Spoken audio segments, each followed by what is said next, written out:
गुरु ब्रह्मा गुरु विष्णू गुरुदेव महेश्वरा गुरु साक्षात परब्रह्मा तस्मै श्री गुरुवे नमः ब्रह्मानंदं परमसुखदं कैवल्यं ज्ञानमूर्तं द्वन्द्वातीतं गगनसदृशं तत्त्वमशादि लक्षणम् एकं नित्यं विमलवचनं सर्वदी साक्षभूतं भावार्थ त्रिगुणरहितं सद्गुरु तन्नमामि सद्गुरु चरण प्रतापे पुण्य पापे जळाली निशितीने गुराया हुनमनी दोष पळाले वक्रतुंड महाकाय सूर्यकोटी समप्रभ निर्विघ्नं कुरु मे देव सर्व कार्येषु सर्वदा सर्व मंगल मांगल्ये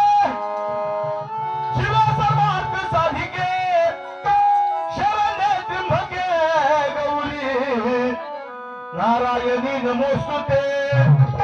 कुठल्या स्वरात गाऊ भगवंता तुमचीच कीर्ती आणि कुठल्या फुलाने सजवू देवराया तुमचीच मूर्ती या देहाच्या करू जीवाती एका जनार्दनी भगवंता ओवाळीन पंचप्राणाची आरती तूच धाता तूच करविता तुझाच दिनाज करतो साजरा आणि प्रथम घ्यावा मानाचा मुजरा असं प्रथम तसे गणेशाला वंदन करून सुंदर अशा भाडू पिशवीला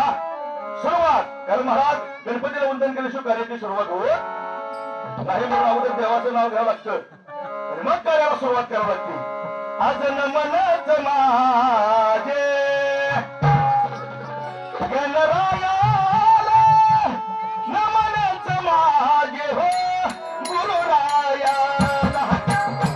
नमन माझे गणरायाला नमनच माझे हो गुरुरायाला नमन माझे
गजानन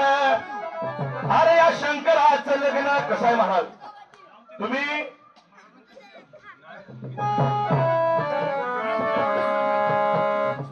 तू फ्युजा काढून नाही तुम्ही कसं आहे माहिती आहे महाराज याच्यात एक खोड आहे तुम्ही महाराष्ट्राचा एक नंबर स्पीकर आणा महाराष्ट्राचा आणा हिटलर म्हणत नाही मी महाराष्ट्राचा एक नंबर स्पीकर आणा आणि निस्तक नाही भजनाला लावा रूप पाहता लोचनी म्हणलं त्याला रूप पाहता लोचनी चालत नाही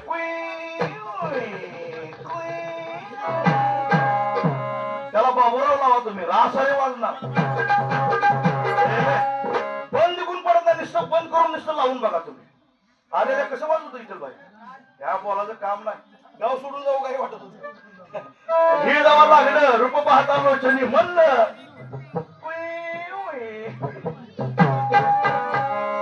या शंकराचं लग्न त्याला विले या गजाननान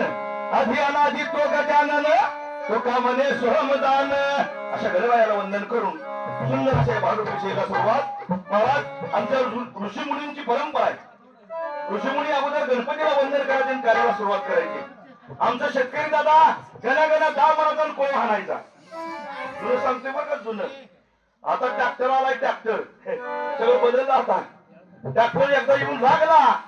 पाहुणं एकरभर रान घेते पण वसन करत नाही ती कुत्रं वडल्याने वडतं कुत्रं वडल्याने ते पहिलं होती दादा दावणीला तेव्हा राशी भरत होत्या ट्रॅक्टर आल्यापासून का नाही महाराज रासच बरं नाही आता गेलं सगळं वारं संपलं सगळं तो शेतकरी दादा महाराज जर संकटाचा काळ आला निसर्गाने तर नाही साथ दिली तर तोच निसर्गाला आळवणी करणार विनंती करणार तो शेतकरी दादा बरं का दादा कारण शेतकऱ्याच्या जीवावर भारत देश आहे पण संकट संकट येतं ती माझ्या शेतकऱ्यावरच तुमचं आमचं लय बरं आहे पण शेतकऱ्याचं लय संकट मोठं